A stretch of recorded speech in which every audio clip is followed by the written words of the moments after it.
Well,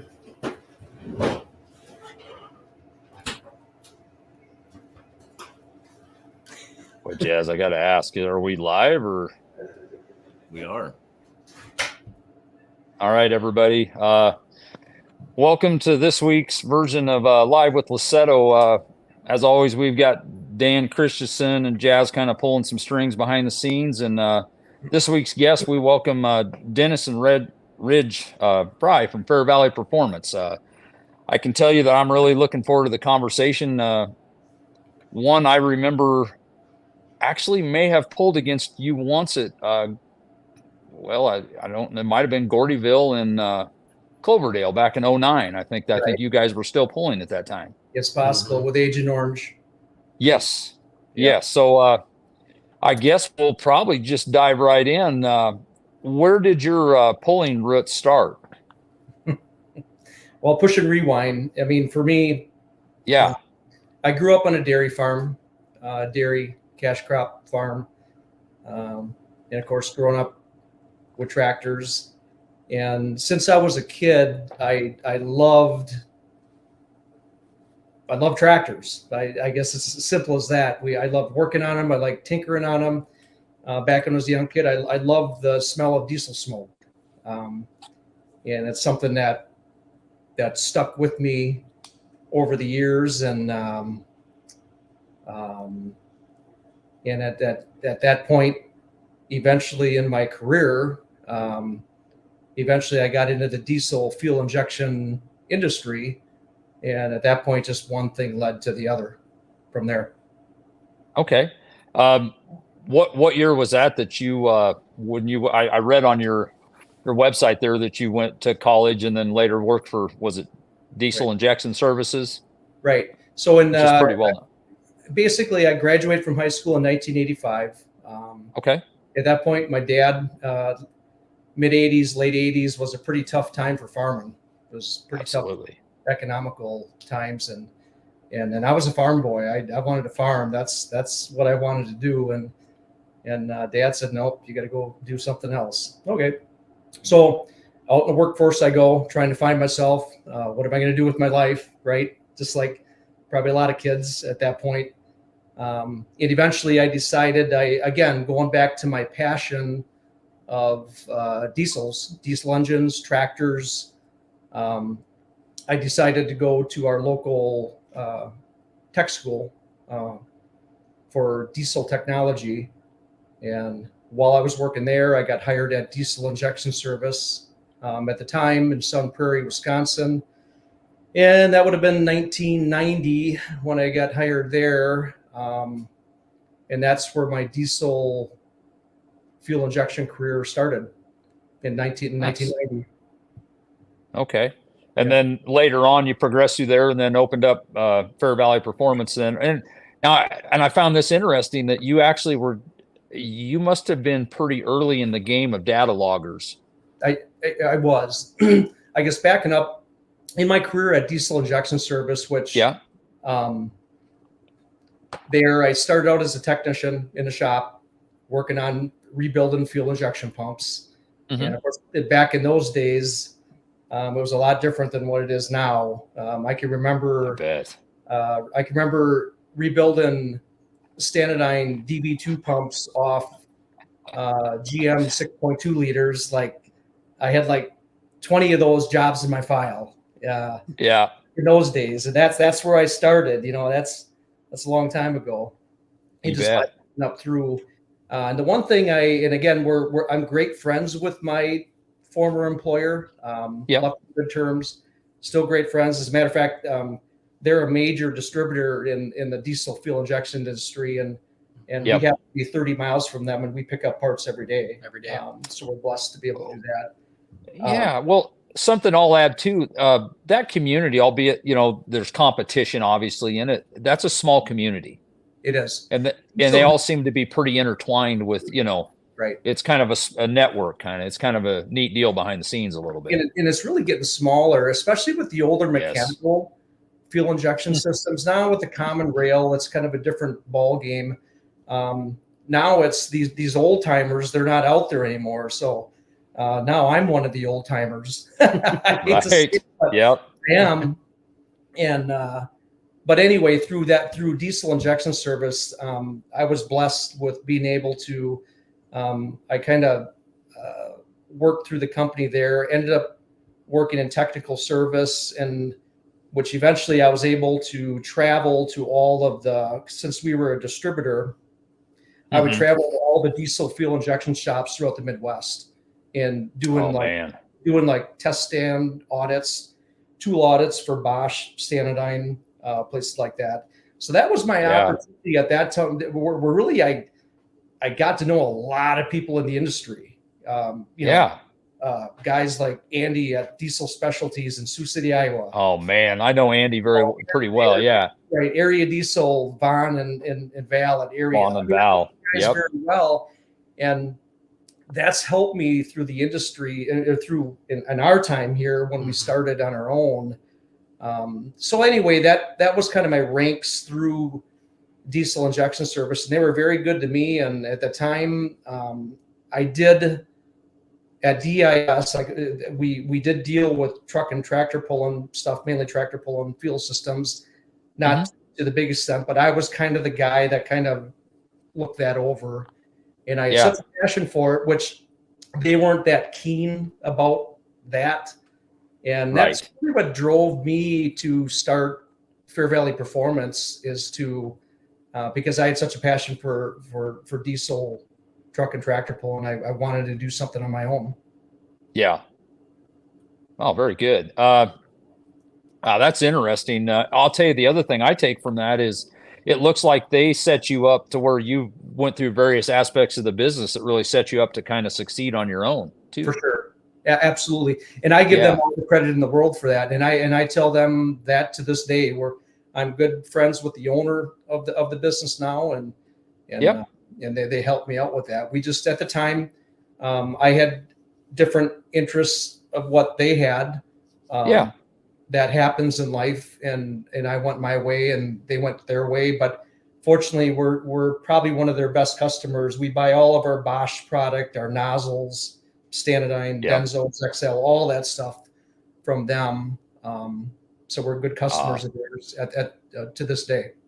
Cool part about that is you guys continued down the same lines and both had success, which is awesome.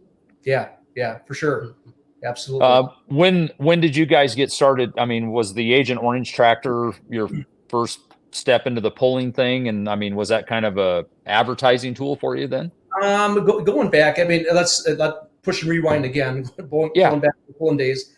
So my dad, growing up on the farm again, he kind of started this thing and just like probably anywhere in the Midwest or wherever, you had your local farm tractor pulls, where basically the farmers would truly bring their farm tractors to the pull. And I can remember, but it's pretty vague in my memory.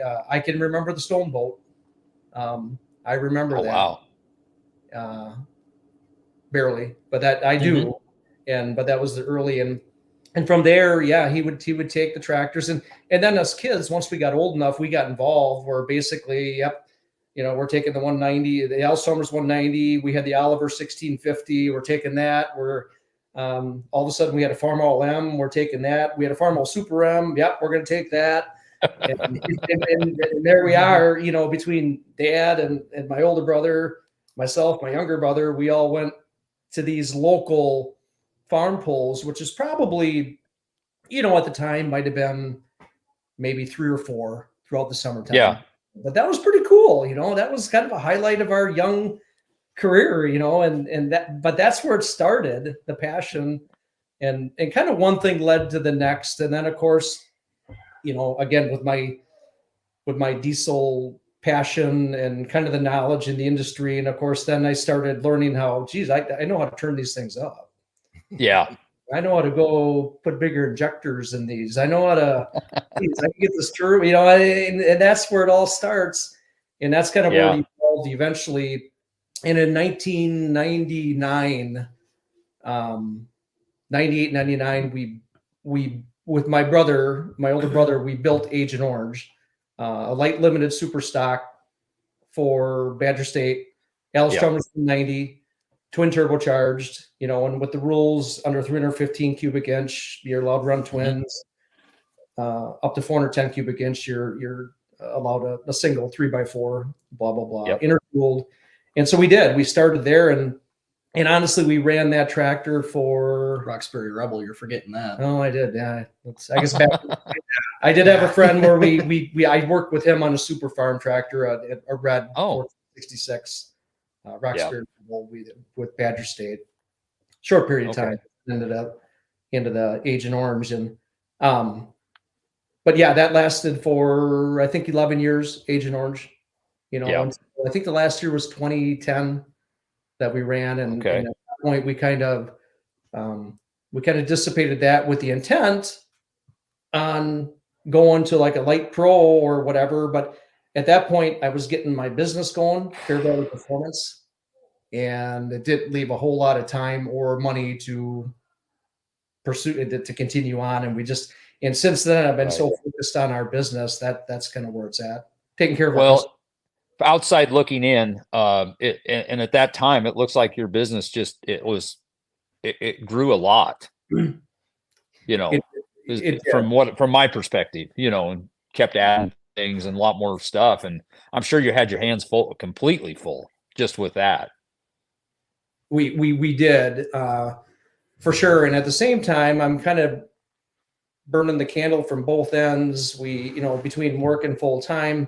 And at the time, you had brought up, Greg, about the data log, and we did. We helped develop data log peak performance. So back, and there again, that was back in the late 90s.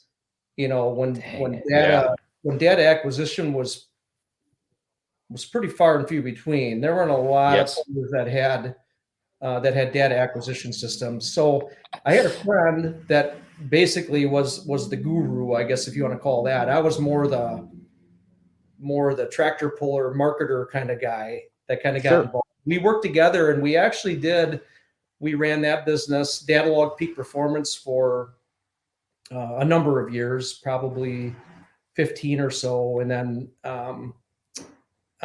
his interest kind of fell off. And then we just kind of migrated out of that just as things got more sophisticated. And during that time, of course, while that's all happening, we're ramping. In 2007, we start Fair Valley Performance, and then all of a sudden we're getting full bore into fuel systems and all that. So really, my interest level for the data log part of it kind of started falling. We kind of fizzled that out, basically. Well, like I said earlier, you kind of have to you can't do all of it. I mean, some of those could be businesses all by themselves. For sure. Exactly. And we've learned that, and we're learning as we go too. And as we continue on here, we are probably going to start cutting some things out here and there. And I want to be the best we can be at what we do, and keep it manageable is the big thing.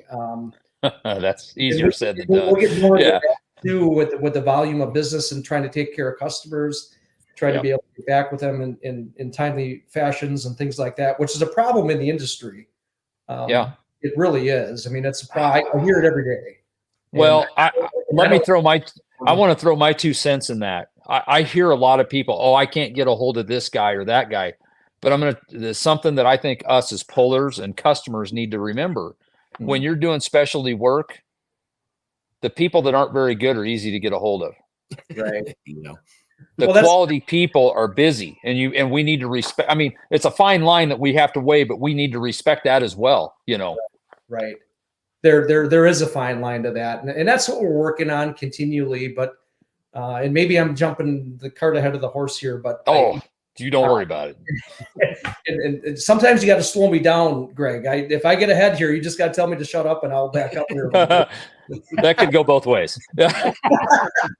And but that was the data log thing. So that's kind of gone, and we still have some parts. These systems are still out there, so we kind of take care of the guys that still have these old systems and things like that. Sure, but that's really something we don't want to really deal with anymore. And But yeah, getting back to, I guess there again, the start of FVP, that was 2007. That's when I made my career change from diesel injection service, working there for 16 years, starting FVP. That's when me and Jenny took the leap of faith to start our own business, which was tough. Scary. And we put all of our cards on the table. We have, and we can get into that more, but our business is right. We live in a rural area, and our business is right next to it. It's part of our property. I saw that on there, and I'm not going to lie. I'm a sucker for old barns, and that was really cool that you guys. Was that an old a barn on the original, like your old farm, basically? Yep, it was. So we bought the place that we live at now, and where the business is. We bought it in 1995. My wife Jenny and I, and So the barn was the old milk barn, a dairy farm. Back in the day, I can never. When we moved there in '95, it was long gone from any type of farm. Sure. Kind of an interesting story. When we were looking at starting our business, at least here in this area in Wisconsin and in our township, they make it pretty difficult to basically have a commercial business out in a rural area. They want to keep it all agricultural related, things like that.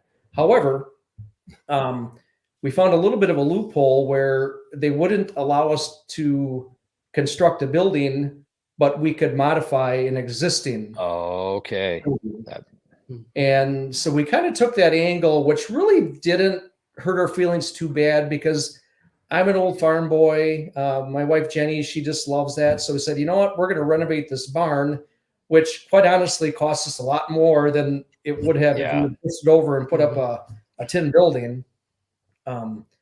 But it's part of the look of we live right there. We have a Victorian old farmhouse. It looks the look. And when it comes to a local part of it, we're fine with it. And that's what we did. So we were able to make that all happen by renovating this building. And that's what we did. We did a total renovation on it, inside and out. And that's where it started. That's where we started FVP in 2007. And then the rest is history. We grew from there. So the progression of that, I know you probably started doing injectors and stuff like that. I will tell you one thing that caught my eye, and this is going to involve Ridge. I see on there that he's the guy that runs the EDM. So did you get to the point that you started? Because I know at one time EDM to do the nozzles, it wasn't a lot of people that did that. So you guys now do that in-house there. Is that correct? Yeah. So actually how it's working now is, my coworker, Dennis Mahoney, he started his own business, 11 years ago it was. Right. After, John Link was his name. Yeah. So good Lord, John. Yep. Yeah. So going back, and I guess in this, we won't get back to what Ridge is. And sure. I'll let Ridge say I'm taking over again, but you're fine. We got plenty of time. All right. So John Link from Michigan, Concord, Michigan. Back in my diesel injection service days, back when John first started, I'm proud to say that I was his major connection. John didn't know. He knew how to EDM machine nozzles, but he didn't know. It's like, hey, Dennis, I got this guy. He's got an international 806 and blah blah blah. Yep. What do I need for a nozzle? What do I need for this and that? And so we were in contact every day. We and him worked really close together for a number of years. And then we utilized John for our EDM work back in the diesel injection service days, and back in the early part of the early part of Fair Valley Performance days. He was quite an innovator. He's a guy that doesn't get talked about a lot. That what he had his hands in pulling is amazing. It's amazing. To know that you were probably, I mean, I don't know how else to say this, but he had the way to do it and relied on your knowledge of what you were doing in the, where you guys basically kind of teamed up on that. I did not know that. We did. We worked together at that, and we were good friends. Matter of fact, he came out and visited us at one point. And then, of course, as you know, tragically, that was terrible. He got killed in a hunting accident, and and I remember that, and I knew his dad very well too, Jack. Jack Link, not the beef sticks or anything. So I knew Jack very well too, and matter of fact, after John's death, I talked to Jack, and we just chit chatted, and that was a sad day for me too, but the pulling world changed at that moment. John was doing. I'm going to say at the time, I'm going to go as far as saying he was probably doing at least 50% to 75% of the nozzle EDM work in the truck and tractor pulling world. So that all of a sudden, boom, that changes. I absolutely enjoyed hearing, and my dad actually talked to John a fair amount. What I enjoyed was there was several people that rebranded and marketed his stuff that we don't even need to talk about it, but it was cool to see that this guy took that over and built that up over several, several well-known shops. For sure. So at that time, I didn't even know what year that was. That had to be, gosh, I'm going to say 2009. 20, in that range, probably. I think it was maybe even a little later, possibly, because I know he was trying to help my dad when we first we were alcohol guys, and we built this diesel tractor, and he was trying to. I love my dad to death. He can be stuck in the mud sometimes with, hey, we got these old injectors here, and John is like, you need these dual feed injectors in this, and one of the biggest mistakes we did was not continuing on listening to him, and it wasn't too long after that he passed away. He'd have helped us a ton. Exactly. So I'm going to let Rich take here, but the point is that the point I wanted to make here is that changed things, and of course that forces change for us. Yes. Okay. Well, if we're going to be in this market and we want to be the best we can be, then add this service. Fortunately, we had a local machinist that kind of approached us in a way, but Ridge, you can take it over from there.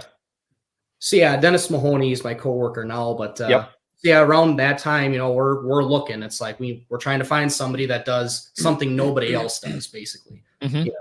And Dennis, Dennis Mahoney, not this Dennis. He came up to us, approached us, and he said, "Hey, just kind of wondering." He was working at a tool and die shop, so he was very familiar with EDM and all that.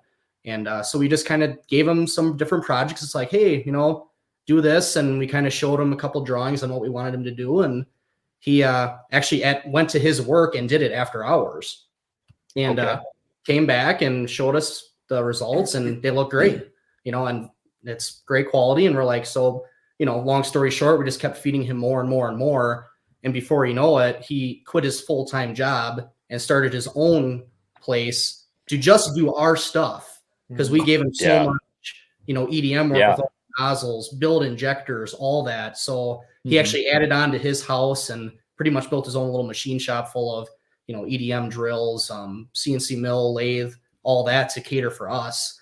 And then when I was in high school, I kind of developed interest in machining and whatnot. I liked making, taking a solid piece of metal and making something out of it. I thought it was kind of satisfying and cool, and so my junior and senior year of high school, during the summertime, I'd go over and actually work for him.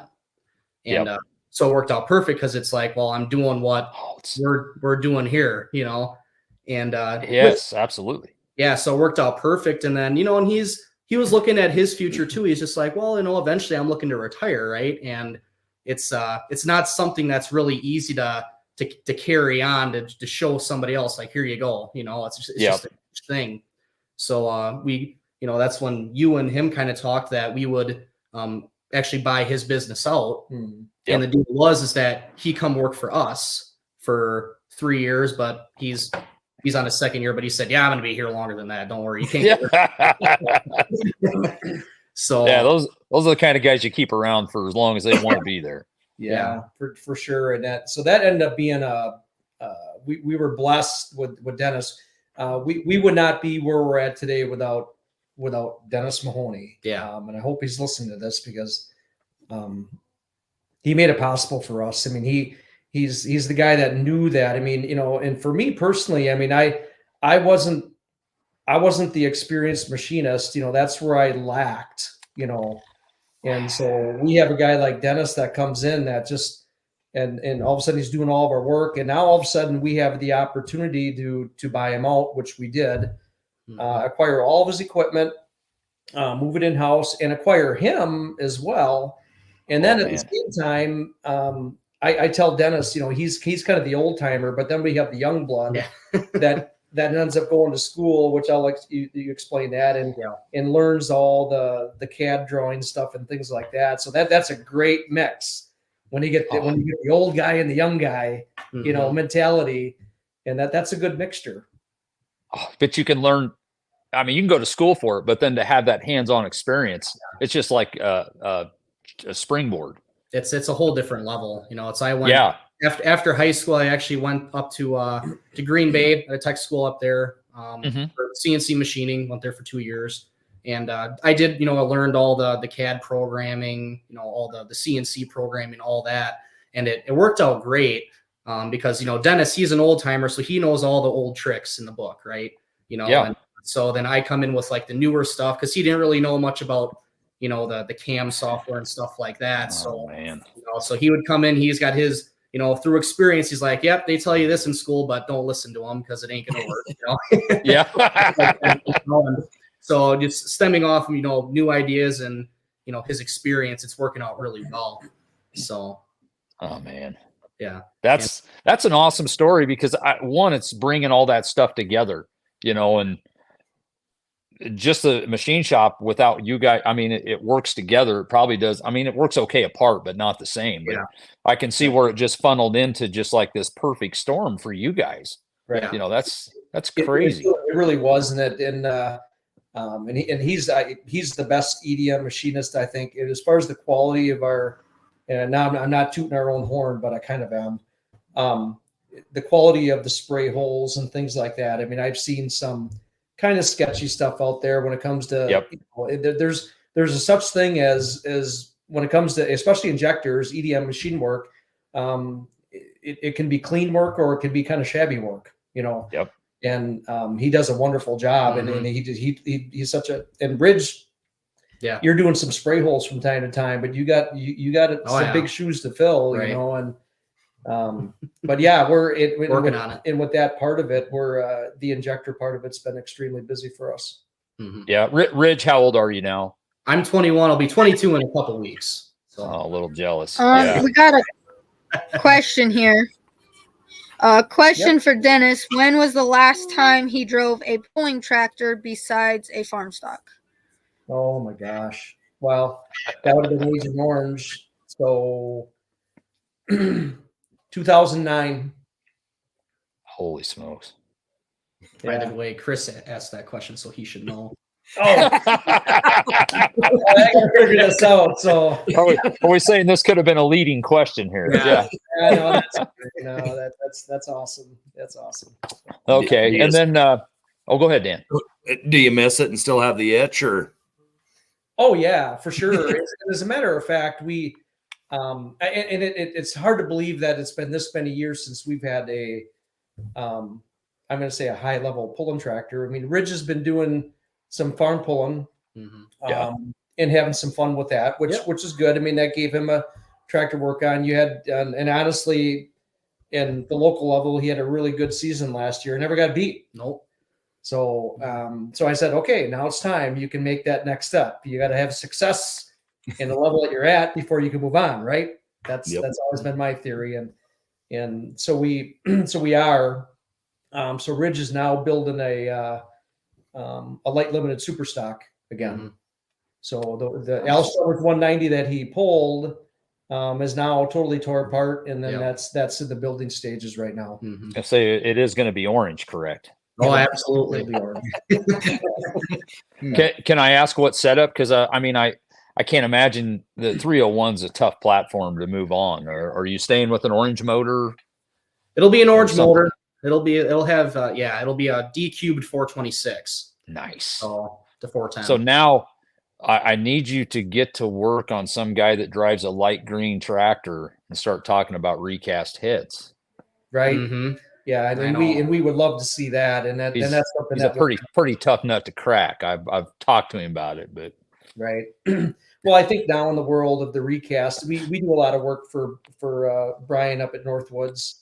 Yep. And whatnot, so me and him are good friends, and it's just today's day, and now even some of these, even to find good head cores, cylinder, it's getting tougher. The ones you buy, you get are junk. And the thing is, the money you stick into these things, and they don't live, they don't survive. Right.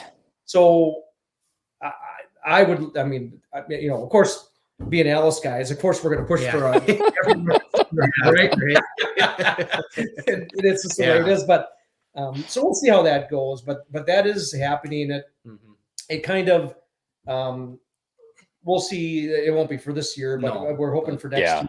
Rich has got some other things looking at as far as possibly buying something, things like that. So that stuff comes first. Mm-hmm. Yeah. Oh, absolutely. Well, that's interesting because now that like that recast deal, that's a tough thing, and people don't realize that at some point we're going to run out of parts. And I'm an international guy. I have I do like Alice Chalmers is probably right second close. But the thing that blew me away is we called around looking for some roller cam blocks for like the Navistar international stuff. I talked to a truck salvage yard, and they're like, "Oh, we don't get that stuff in anymore." Mm-hmm. And whoever thought we could ever start talking about running out of international 466 stuff? Yeah, no, I would agree. It's got to happen eventually, right? Yes, right. Yeah. And then a 426, I mean, there was days you could buy combine motors. I mean, they were all over the place, cheap, and that's changing, Yeah, right. Exactly. So no, that's cool. Yeah, so that's kind of the plan moving forward. We'll see when it happens, but that is, and like I said, getting back, I'm surprised. I can't believe it's been this long, but at the same time, we're just busy. We're just, with the business, Greg, time is my worst enemy right now. I well understand. And the thing that I can know how easy it is to get away is the amount of work it takes to run even a light limited super, let alone these guys trying to run super stocks and like 6-inch pro stocks or light pros. I mean, that's a whole nother level of commitment, but I'm sure you could work 24 hours a day if and there'd be people happy to see it, but it's not possible, No, exactly. So that's kind of where that's at. We'll see where that goes. Yeah. One step at a time there. Yeah. So. Yep. So and moving on, one other deal, and we talked about this slightly earlier and you guys purchased the Sigma or this part of the Columbus Performance part of the deal for Columbus Diesel. Right. Kind of a timeline. I guess if you don't mind, I'll back up. No, that's perfect. Absolutely. Keep rewinding. To the start of Fair Valley Performance. So when we started in 2007, it was me, my wife Jenny, and Scott Luck, just three of us. Scott actually came along with me from Diesel Injection Service. Mm-hmm. So it was three of us in 2007. That's where we started. And just kind of as the years went on, I guess as far as, in 2014, we actually, the shop that we're in now, which is the white shop across the road. So, So if you guys go to jump on, of course, when you Google, you can see where everybody lives, right? So just go on the street view and you'll see what our whole setup here. goes, and that's fine. We got so the white shop across the road that we're in now, which actually is more of a personal shop now, but we do have a wire EDM that we recently purchased that we have over here. This is where we do our Alice Chalmers work. You can't get away from all the stuff that Brad puts on Facebook. Oh yeah, I know. And he's here today. We've seen. I'll pop him on the screen at some point here, if you don't mind. Oh, please do. Listen. That might take another hour because I could. Dan got to know him really well in Louisville, by the way. So yes, I did. Good dude. Great time with Dan, by the way. We'll get into Louisville in a little bit, but yes, we shall. But so 2014, we bought this shop here, and we actually had a drive-in service. So I had a whole separate crew down here just for drive-in, which 75% diesel pickup trucks, and then whatever else. And that was, so we had two separate businesses. This was the diesel drive-in. The barn shop was the diesel component shop. And that was 2014. In 2014, by the way, we had 3 employees in 2007. 2014, we were up to 10 full-time employees in 2014. So then that started there in 2021. That was the year that we bought out Columbus Diesel Motorsports. We bought out Midwest Machining, all in the 1 year, basically. At that time, we were up to 15 full-time employees. We got all that going with the Columbus Diesel deal. And quite honestly, guys, it ended up being way more than what we could even tackle. I can imagine. That opened up business that we never imagined. So we were, I'm admitting publicly, it's just the way it was. We got overwhelmed. And at that drinking from the proverbial fire hose. Well, we have to staff up for the traditional business is the bottom line. And at the same time, I feel that we're producing better product. And now with the Columbus Diesel acquisition, at that point, we were able to, all of their vendors, like the world famous, Columbus long shank nozzle, we acquired that, and that vendor doesn't work with anybody else, nor will they, but they were kind of grandfathered in. So we got grandfathered in with that, which is pretty cool. Things like that were at that point that it's like any business, you acquire. That's why businesses buy businesses out is to buy their technology, to buy their knowledge, buy their vendors. And that's what we ended up doing. And that really, double our business overnight. It did. In 1 year, we doubled the business. And so we're scrambling. So at the same time, in 2021, we added on to the barn shop. So that's going on at the same time. We have this addition. So of course, when you have addition, you have to deal with contractors. You guys know how that's. I got that. I've been there. I understand. I can't take all this, So that was a really, really busy year. Of course, a year after the COVID year, which everything was still kind of weird, even in 2021. And so that all happened that year. So a lot. And then during that period, I guess what I'm getting at, getting back to the drive-in, once that business became overwhelming, we decided to close our drive-in business and just concentrate on the fuel injection part of it. Let her say hi. What's that? Oh, excuse me. Yeah, she's here to say hi. Oh, well, stick around. Yeah, come on in. Jenny's my wife. Jenny's here. Oh, well, man, I was about to say something about her. So this is Jenny. She's perfect. Well, I'll wait till she sits down. I will say, and I don't know her at all at anything, but I'm going to say she must be a saint to have rode this out as probably your personal secretary through this whole thing. Welcome to my world. So Jenny's been kind of a trooper now. Going back to starting the business, I had to really, really, really convince her to somehow talk her into this is why we need to start Fair Valley Performance. This is a good idea. Yeah. Years. So, Yes. and but we finally both decided to take the leap of faith, and we talked about this just before, Yeah. and that's what we ended up doing. Yeah. So yeah. So Jenny's part of it. She's there every day. She's the one that pays the bills and does whatever and tells us when we're not making enough money, and then when I got to do something different to to try to fill the checkbook. So Time for a meeting. Yeah. Come on. Yeah. I don't think that sounds pleasant at all. Like, uh-oh.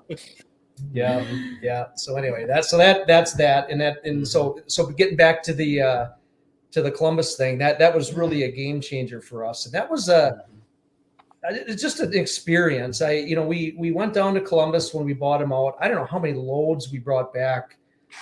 That was a bunch. It was 3 or 4 trips and overloaded trailers and all that. It was just and all the stuff. I mean, it's like and so it was a neat experience, and that was a big thing for us, for FDP, for us little guys out there. That kind of was kind of a game changer, for us. I mean, that was kind of a leap for us. You kind of minimize that. You guys were a pretty serious player before you bought them in the fuel systems, and that it's like it just ratcheted up another level. It did, but again, then it goes back to the challenge of managing, maintaining and growth, and that's not always easy either. Because again, our goal is to be able to take care of the customer and be able to communicate with them and get back with them in timely manners. And sadly, I'm going to admit that that probably hasn't happened as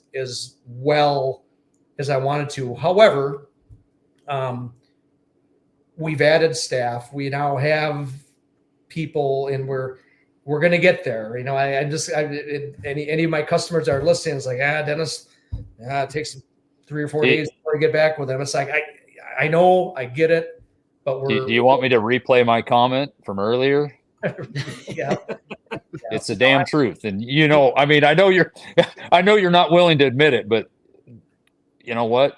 When you're at a tip of, you're one of the best injector people around, and they can't just call your competitor. There's 2 or 3 places that make really good injectors, and that's it. Yeah. And it falls out. If you're going to stay at that tip, we have to. It's worth the wait. That's all I'm going to say. Yeah, but we're working on that, and I do. I truly want to. And here's, I guess, moving on. And there again, I'm talking too much again, but no, heck no. And just with everything that's happened and the growth, and we're adding people, we're adding technicians. We're Maddie's here too, isn't she? We'll get Maddie. So Maddie, you guys have talked to Maddie before. So she's in the house. So she'll be over here eventually. But we hired Maddie just over a year ago, not knowing anything about our business. Like she is right there. Nothing. Maddie's here. She's gonna pop in. Here, real quick, Doug Meisinger's got a question. Does Fair Valley Performance have a CNC injection line vendor? Our CNC vendor is a person. Well, we may. Is that something you'd ever like to do? Well, we do. Our injection line business is tremendous. We have one full-time guy that just on injection lines, and it's not enough. We sometimes we have 2, just constantly making lines, bending lines, and we've got pattern lines. We've got a whole loft of different pattern lines. If you got whatever application, I was looking at that. So, and we'll bend them, and we have the engines there too. We've got DT 466. We got a John Deere. We got an Allis-Chalmers 301. We got an Allis-Chalmers 426. Now we have a Ford in the house. Yep. We got a John Deere big block. So we can actually, we can check our patterns once in a while because they tend to get tweaked to make sure that when customers buy our lines, they're the best quality they can be. So Maddie's jumping in. This is Maddie. And she's our rock star. And on the front phone. So sorry, getting back to Maddie. So Maddie, you've been here just over a year. You're March 6th. You're March 6th. So so Maddie came with 0 experience. None. So we're thinking, well, yeah, Maddie, she'll be a good secretary, right? And no offense to that, but that's that was my thoughts too. But we needed that. But Maddie, unbelievably, and I'm still amazed that and Maddie is she in 1 year. I mean, she's taking orders, she's helping out customers, she's explaining, why you need this Vickers pump and how you mount it, and this is why. This is our 14 millimeter P7100. This is what it is. This is the price. These are the adapters you're going to need. These are the fittings. By the way, do you want banjo fittings? Do you want the billet inline manifold? What do you need for an overflow valve? Well, what are you running for a fuel supply pump, right? Right. So an electric supply pump, you run what for an overflow valve? For electric? Yeah. For the orifice, you want a 28,000. 28,000 if it's mechanical, 60. Right. Or you run the Bosch overflow valve or the Enderley. Right. So, not about. And so it's amazing. So she has taken so much load off my shoulders because she's able to take care of that. So it is possible to hire someone and teach them this industry because here's proof of it right here. It's not every day, but yeah, that's cool. Yeah. And finding people right now is not easy. I'm sure you're well aware. Yeah. So, and that's all part of it. And getting back to doing the best we can to take care of our customers in a timely fashion and with good quality people, not just talking to someone that actually knows.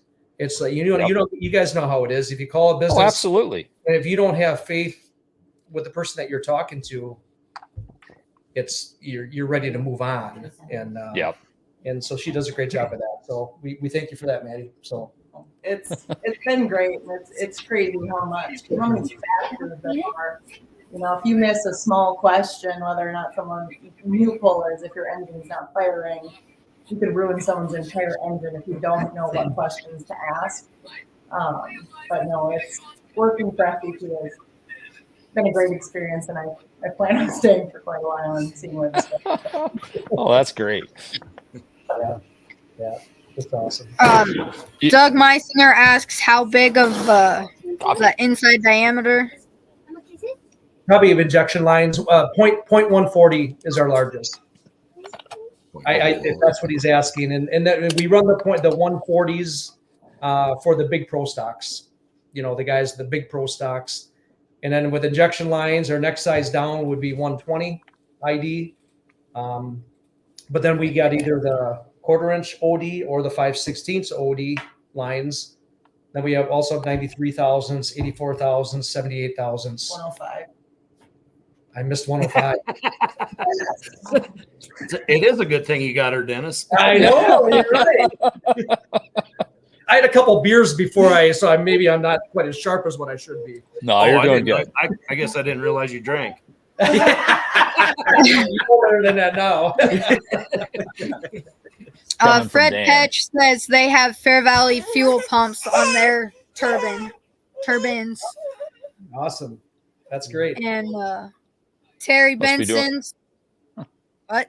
Go ahead. Go ahead. No, never mind. Moving on. Dennis has been around at a long time. He has always turned out great parts. We pulled against each other years ago, and his things always work. Dennis would be a great one to learn from. Terry's a great person. Very, very friendly. We get along great. So thank you, Terry. Appreciate the kind word. Alan Ulmer asks, how much boost does your snowmobile run? So Alan, how's it going, Alan? So I own a Yamaha Sidewinder snowmobile. And of course I bought this, I don't know, 2 years ago, whatever it was. And so of course I have to call Alan to get this thing souped up, right? So I got an electronic performance and I don't know. Alan, what did I all buy for this thing? I don't know, a whole bunch of stuff. And it goes way too fast, by the way. It scares me. So, but Alan is into that, and he helped me out with the performance stuff on my Sidewinder snowmobile. I will tell you, I think that is two things that parallel each other: is tractor pullers and snowmobiling. You're right. That's so. Where do you go snowmobiling? Because it amazes me all the people that come from east that go right by us heading out to what seems like Wyoming and different places snowmobiling.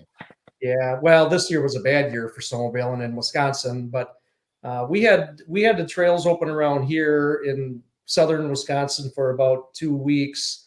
Northern Wisconsin, they were hardly open at all this year. Oh boy. But typically, we have a trail system right around here in south central Wisconsin, that or northern Wisconsin, Upper Peninsula of Michigan, mainly. Okay. Yeah. Yeah. Do you have any new products that you're working on? I know I did see something about a new injection pump listed. 7116 mil. Yep. Yeah. Well, we're always doing new stuff. I mean, as far as our injectors, Ridge is mainly involved with on the injector side of it. We've got new nozzles going with this manufacturer. We're working with them with a longer shank nozzle than even what we have now. Things like that.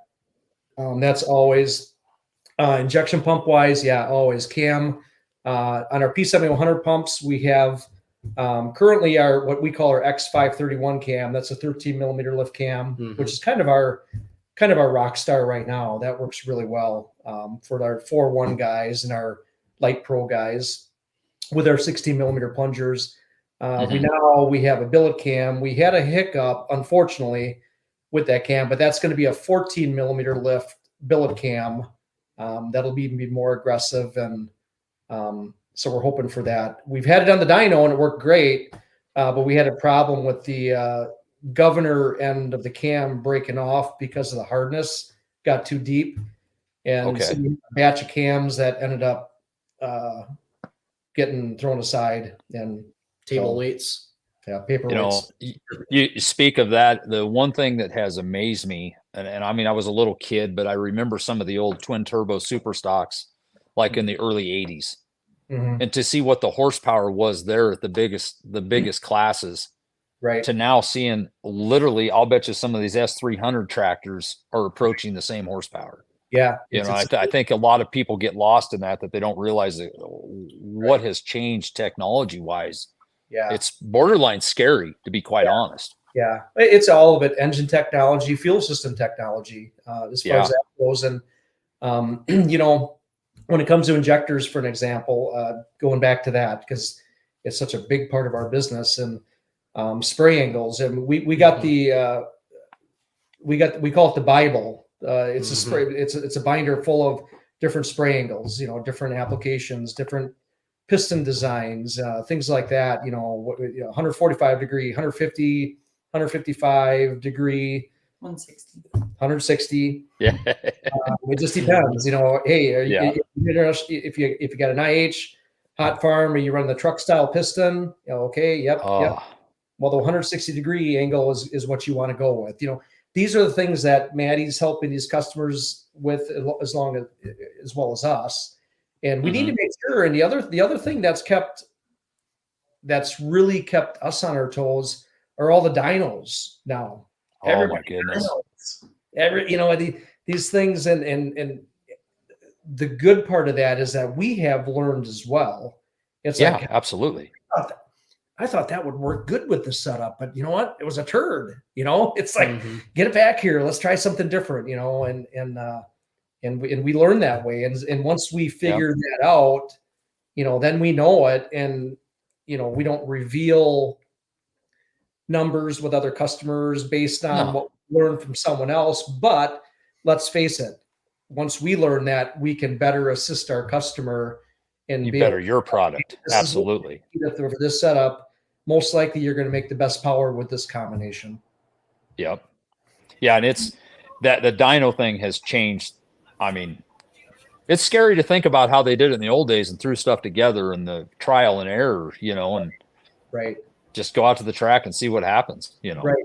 Well, in your comment before, Greg, that's part of why these tractors run that much better.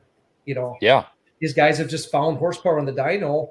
Back even 15, 20 years ago, that wasn't the case. You just bolted stuff on, you wouldn't pull. Yeah. Yep. So, and the turbo technology has went bananas. I mean, I don't know where that's heading in the future, but right. Yeah. We got a few more questions. Sure. Alan says, how many Alice Chalmers are in your play shed? Oh gosh, what do we have there? Oh, you know, God. Shouldn't have asked that in front of her. So, Earmuffs. yeah, I know, yeah. We have tractors outside of our Oh, yeah. shed because there's 15 or What's that? Well, he just asked inside. Yeah. I'd say we got. We're not, and there's maybe 15 or so. because that's not enough. So we got kind of that project. So that's kind of the. I got a D21 that I'm restoring, like really, really nice right now. Yep. So I want to get to the finish line on that. And once I do get to the finish line on that one, then we can concentrate on more. But then we have some other projects going, and that involves Ridge and I, and then my nephews, Brad Crookton, and then Ben Fry. Basically, it's kind of us four that kind of get involved with that every Wednesday night down in the White Shop. That's our gig, and that's what we do. We don't do anything else that night. If something else is going on, nope, I can't do it. I got tractor night going. That's awesome. I tell you what, if you ever get out of town, and I know that you guys love Alice Chalmers tractors, I'm going to sell one of my competitors out in the Heartland series out. Yeah. Have you ever heard of the Laps out of Ray, Colorado? Were they the ones with all the D21s and? Yeah, I'm going to tell you a little story. One night at a pull. Yeah, they had like 8 D21s at the Midwest. Let's just say they didn't bring them all. Yeah. Okay. We're at a pull in Akron, Colorado, and we had this kid in the National Guard, of all things. They had military side-by-sides towing our tractors around. And this guy, Todd Vaughn, which is a son-in-law of the original Lap, has this pulling tractor, and this guy he's like, hey man, my dad had a D21, because they're so iconic. It's like, I mean, those tractors, people remember them. Yeah. And I just turned to him. I knew they had a few, and I said, hey, Todd, how many does your family have? And he's kind of him, Oz, and this, and 21. 21 D21s. That's amazing. I may have to send you a picture, but they have a museum on the farm that is just out of this world. They've got a 220 front wheel assist, and they have a line of 21s, series 1 yellow ones to, I mean, you name it. It's amazing, and stuff that's professional done. But right. I was like, they even had a dang semi with one of the old Big Al motors, which is just nuts, and it still runs. It's in Minnesota. So 220 front wheel drive assist. How many made? Was it like 100 made? Like 100 made. So that's really rare. I understood like 77 or somewhere in that neighborhood. But I mean, that thing's phenomenal, and it had a first class restoration. I mean, these guys have crazy nice stuff. Yeah, that's great. So that's the gig down here as far as that goes. Yep. And I don't know what else has happened with FVP. We keep we've got some big plans in the works, whether or not we do, just to give you an example right now, and not that but just the injector jobs pull-in injector jobs that we have in the house. I counted yesterday, and we had 78 jobs in the queue. Mm-hmm. Like 78 jobs of six, 78 times 6, just lined up for EDM work. And I think we have probably 35 to 40 in technician files to assemble. So we have just in the house now, we've got probably 120 injector jobs in the house right now that need to get done before pulling season. Mm-hmm. That's getting closer all the time. Mandy's gonna have to do injectors here pretty quick. Yeah. I've got one more thing for you to learn here. See this? Yeah. And so that, and then but beyond that, then just with everything else, Model 100s, which maybe that's a dying thing, but we're one of the only shops that are building up these Model 100s now with 13 millimeter high lift, 625 cc's, popular, and so we right now, how many heads do we have coming, Maddie? We're getting 30 heads. Oh my goodness! Should be getting the first batch of 10 at the end of March, and then hopefully the rest will follow in suit, and everyone will be pulling on time, and it's going to be great. we're starting to see why you could be hard to get a hold of. Well, and I'm not, and there again, it's managing, like I said, managing. I'm joking, but yeah, I mean, that's a lot of work. And so between that and P3000s and P7100s and things like that, we have, we finally were able to launch our 14 millimeter P7100 pump program. We had a problem acquiring plungers and barrels, but we're good now. We're good to go. We're healthy with inventory. So we got that going. 16 millimeter has been a bit of a struggle with plungers and barrels, but that has resurfaced again. So yeah, just I don't know.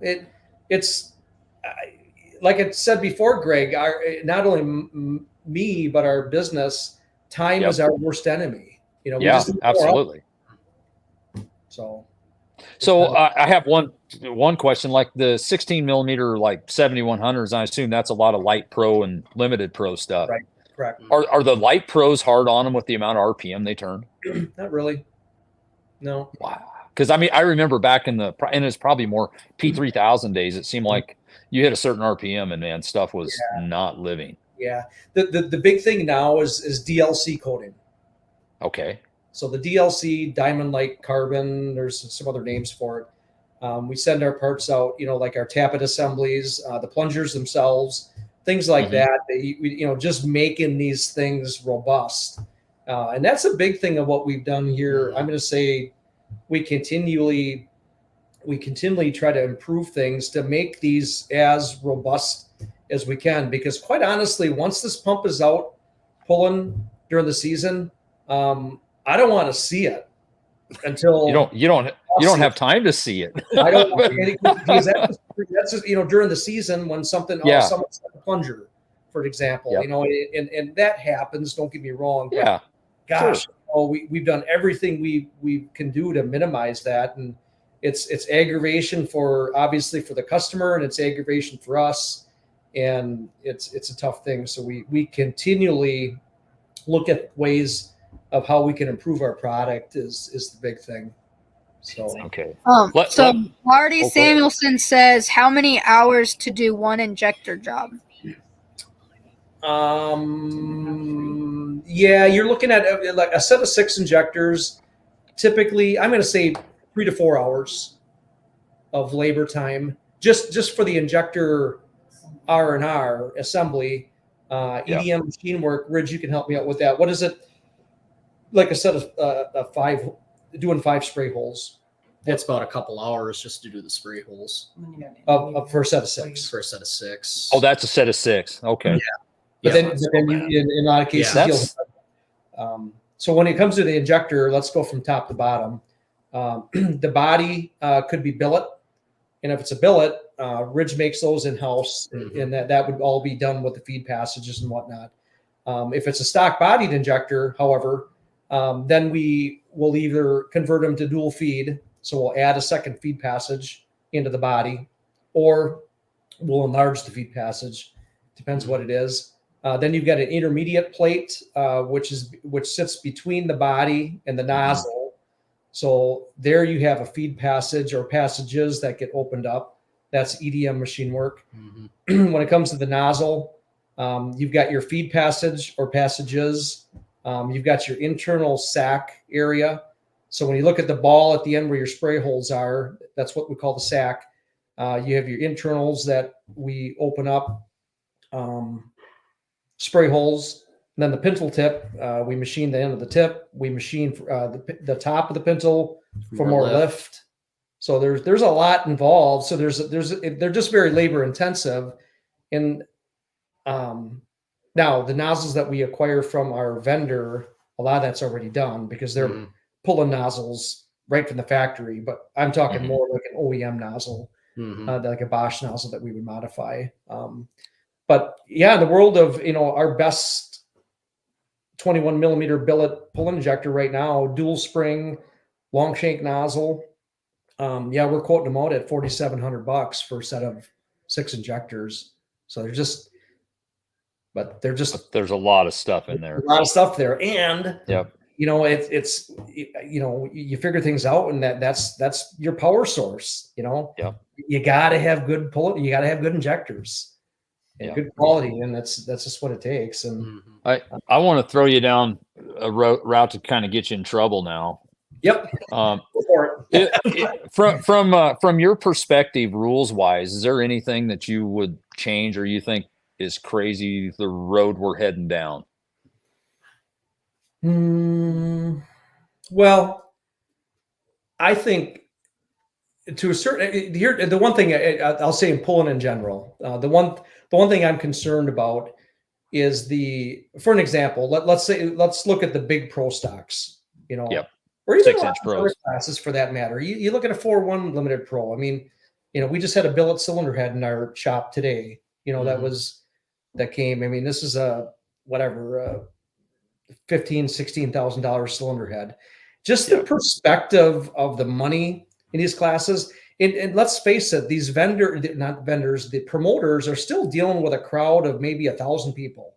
Well, how do you pay for these classes? You know, I mean, in Badger State, I don't know what the post-stock class is probably, I don't even know what it is now. I don't even know. You know, but a $20,000 show is not out of the picture anymore just for a local.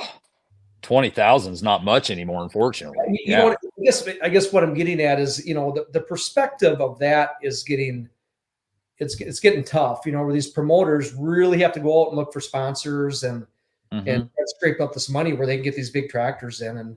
And maybe, I guess what I'm getting at, kind of like when you look at the farm stock level, the hot farm, where maybe there's a few more limitations.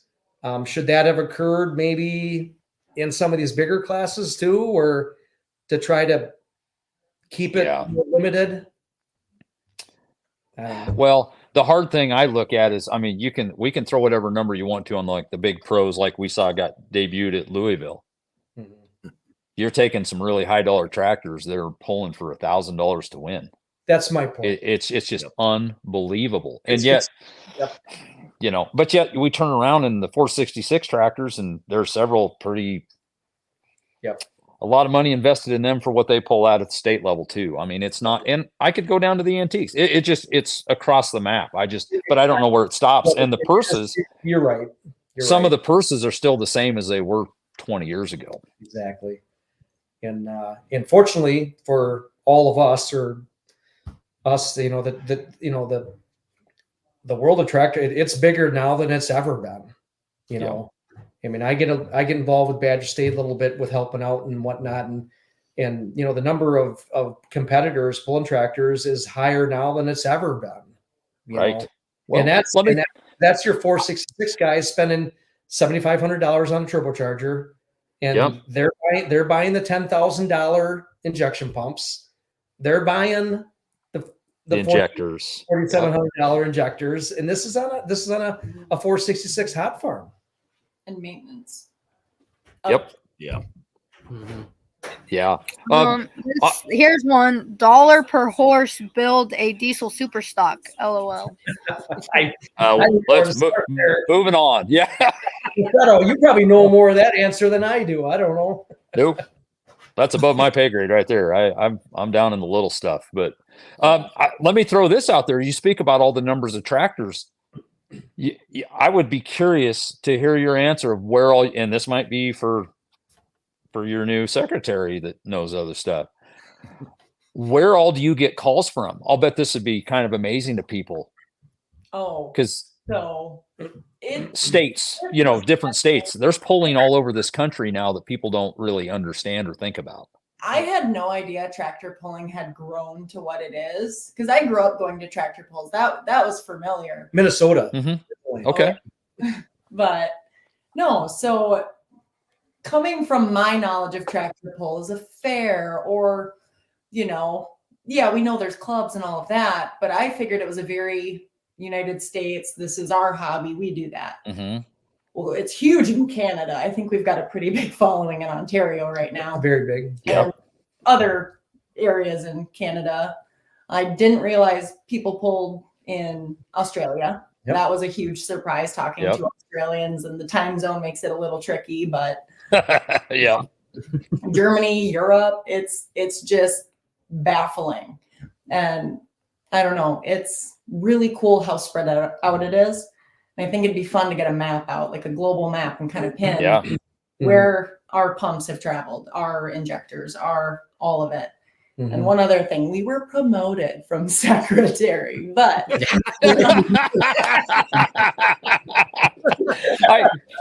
that. Yeah. You know what? Duly noted. She definitely went maybe on the secretary going to hurry. And again, you listen to her talk, and it's amazing. Well, I'm sitting here going between her and your wife. I see you're on your toes. You might have a lot of meetings. Don't get it. but even there's the stuff that there's a fair. It's not huge, but Utah, Idaho, California has had a heck of a resurgence. There's stuff in Washington State. Yep. I understand there was a Bauer sled sold into central North Dakota the other day, which is interesting. Really? Texas has had quite a deal blowing up. It's still fairly small, but Dan and I, we've been going to Arizona.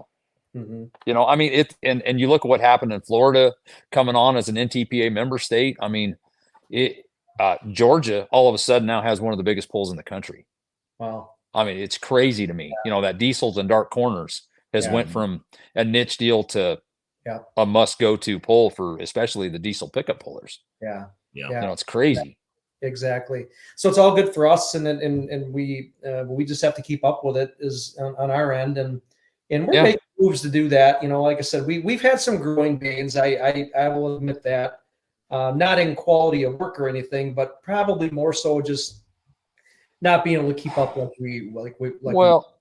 Dennis, I'll add something to that. To me, and as you grow, I think one of the hardest things is to maintain the quality of work, because so much of it gets out of your control, and you got to make sure you have quality people and that maintain the excellence. Right. That's probably one of the hardest things of growth, in my opinion. Right. Well, the big thing for us, and Jenny will definitely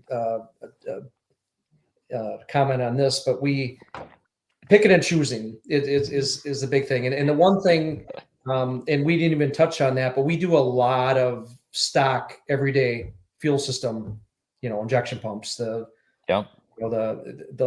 local dealers, they utilize us for their pump work. The 3440 that needs a rebuilt pump or injectors or whatever. I've always, I said, what, I'm never going to give up that work, because it's keeping diversity in case something doesn't go good. You got another angle.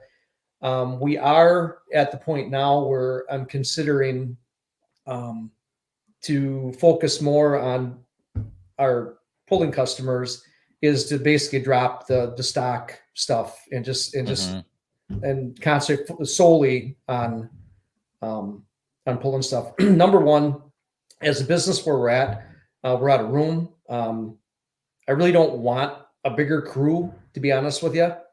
I mean, we're kind of at where we like to be, but I want to be better at even what we do, and just concentrate on what we do best. And so we have to do that. Coming up in the fall here, part of the Columbus deal, we bought, all of their Sigma stuff, pumps, which was a lot. They had a ton of stuff in inventory, complete pumps, build kits. I don't know how many are up there, parts, whatnot. And all that stuff has been sitting. We have not done anything with that.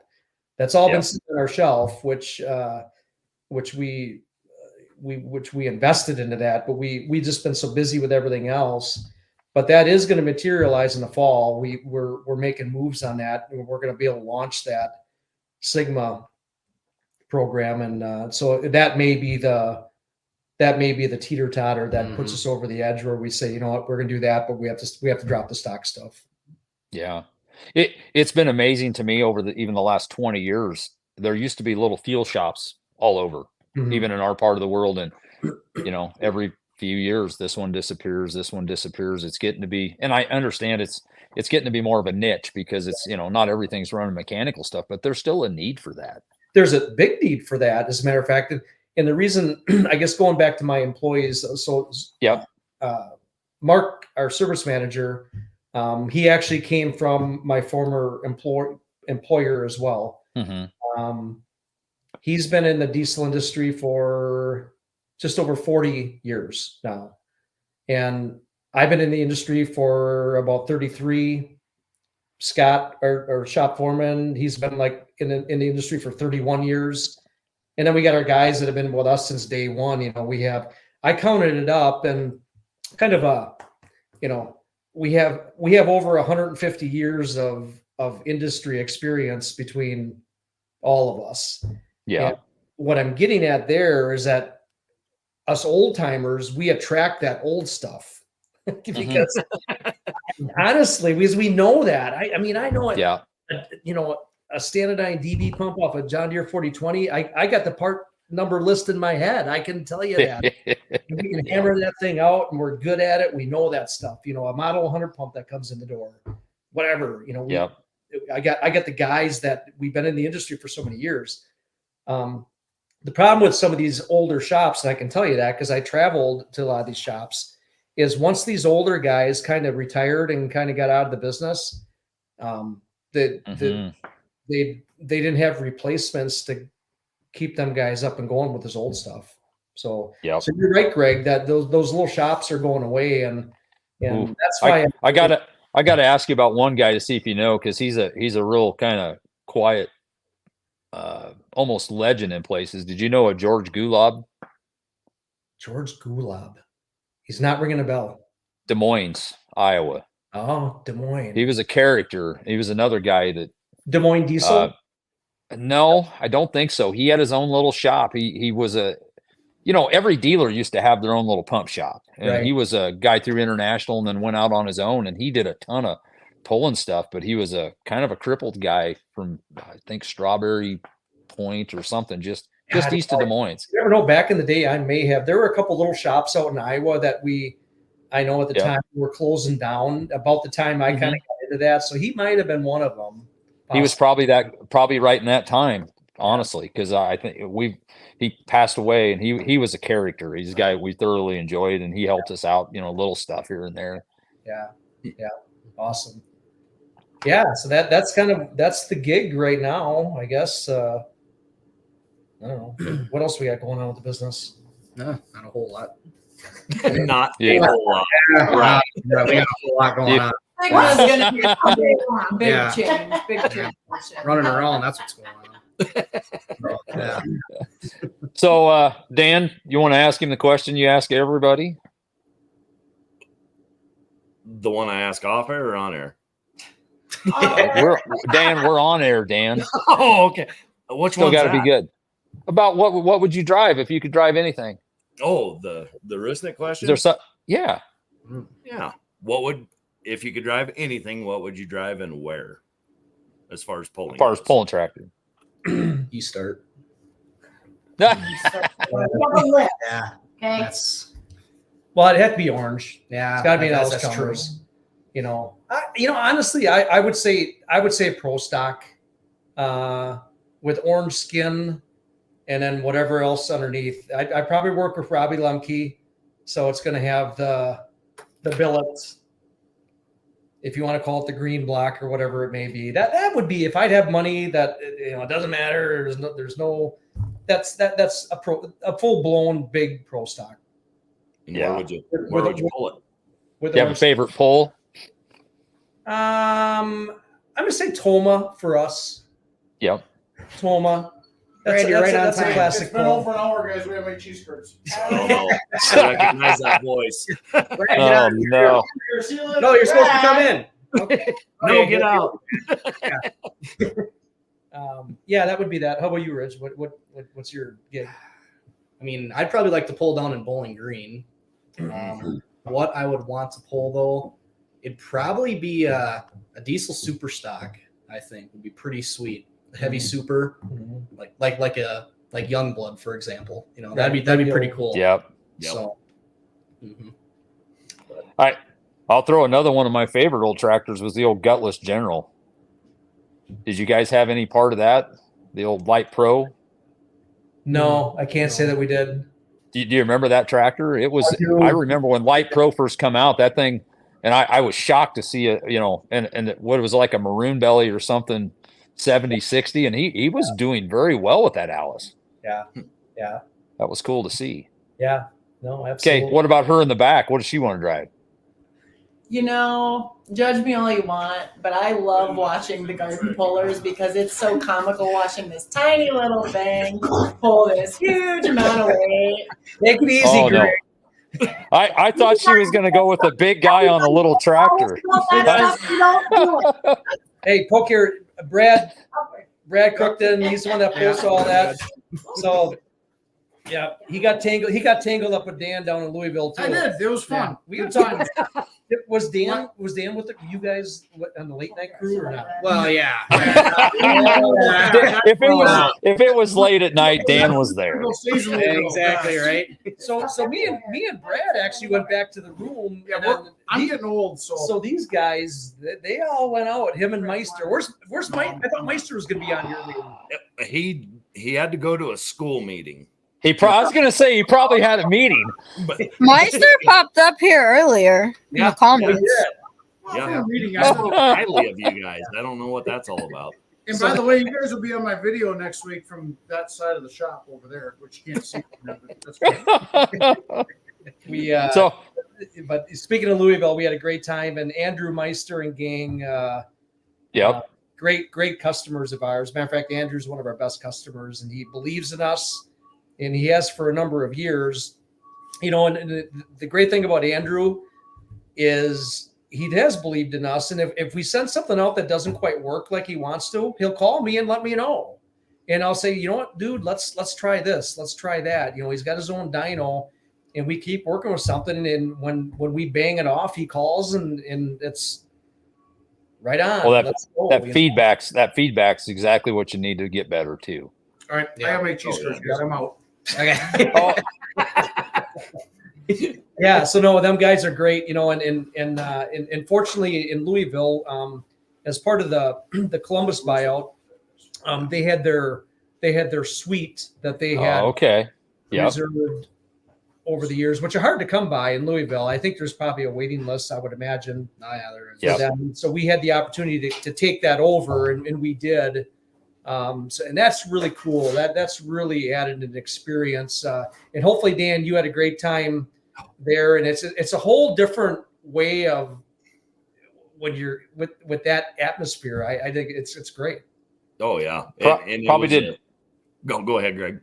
Probably didn't realize how many friends you had when you got that until you got that suite, right? Come on, Greg. You're truly my friends. Well, say that. Here's one for Greg. Oh no. What's the scoop on the poll in Bridgeport? Crickets. No poll in Bridgeport this year. Somebody needs to make a decision there.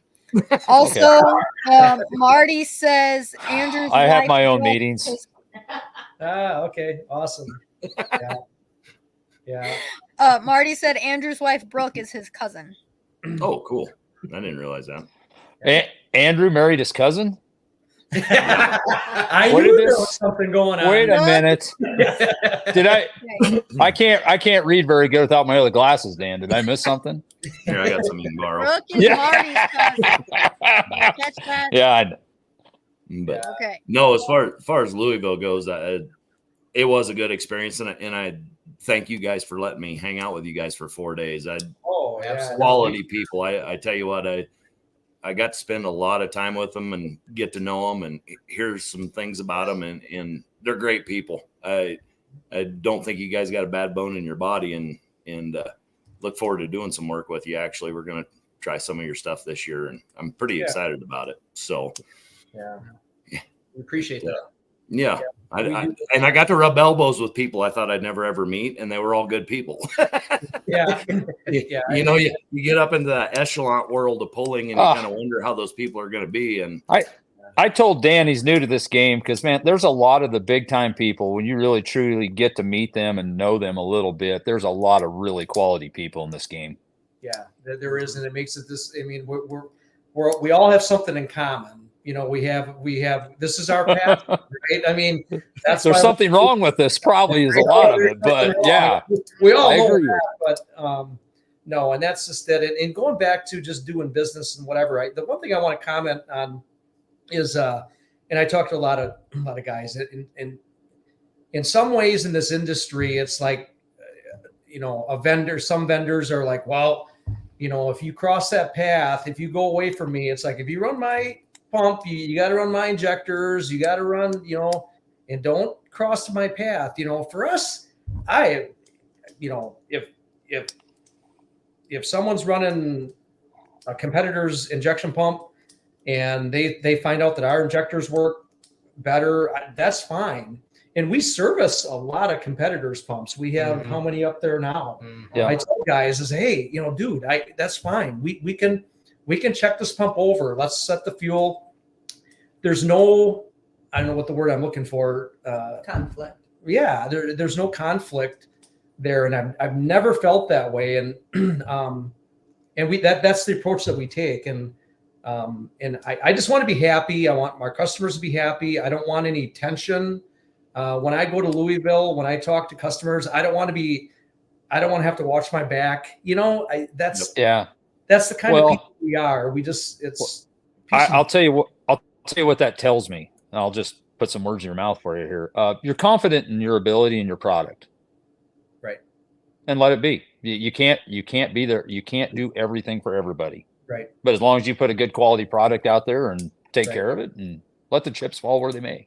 That's exactly it. And we've always had that mentality, and I sleep a lot better at night because of it.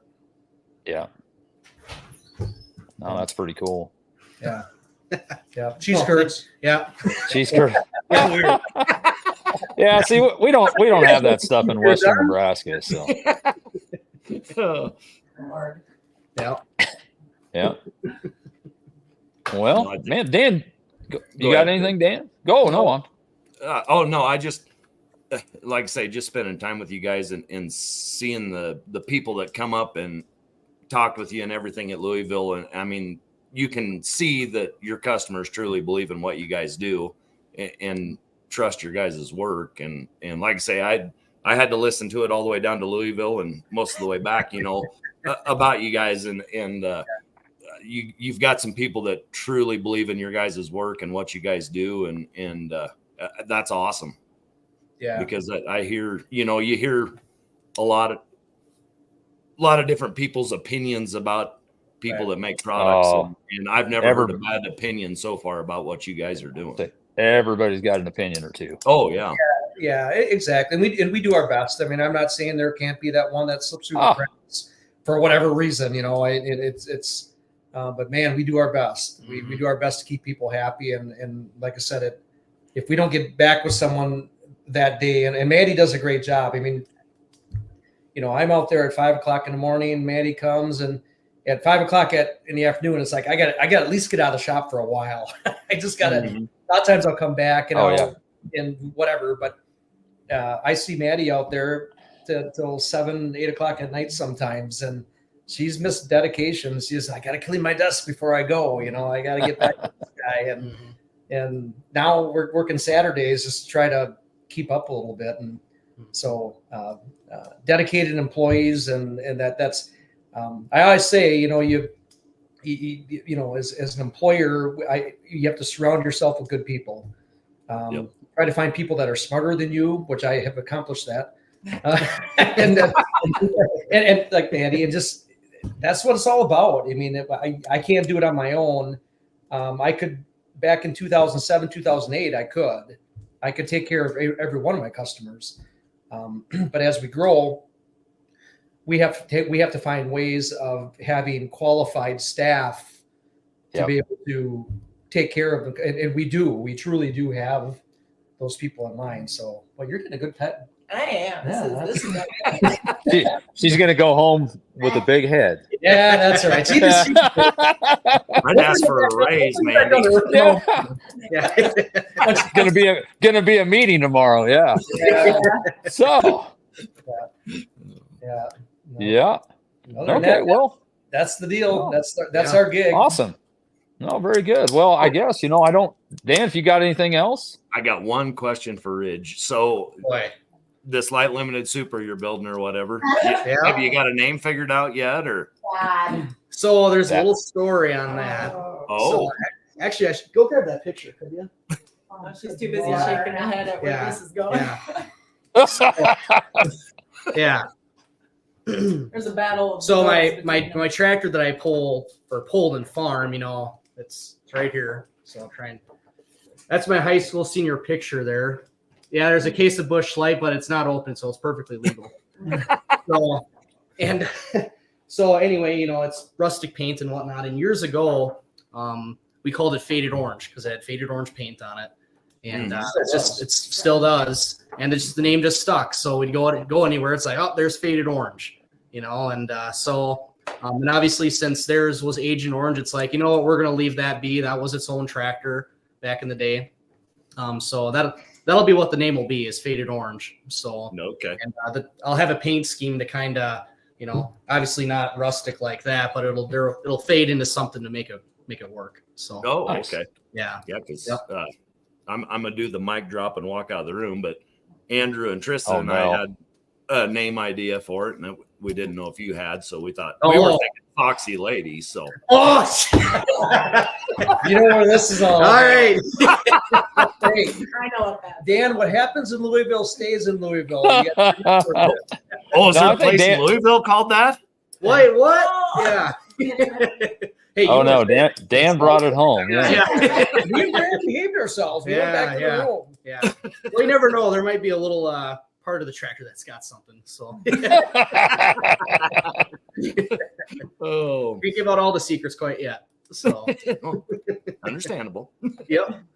So anyway. Well, very good. We might call it a night here, and really appreciate you guys coming on the show. It's just awesome to talk to all four of you, and Brad when he stuck his head in for 2 minutes. And I can't say anything else. I just keep doing what you do. We appreciate it, and it's guys like you that have driven the sport.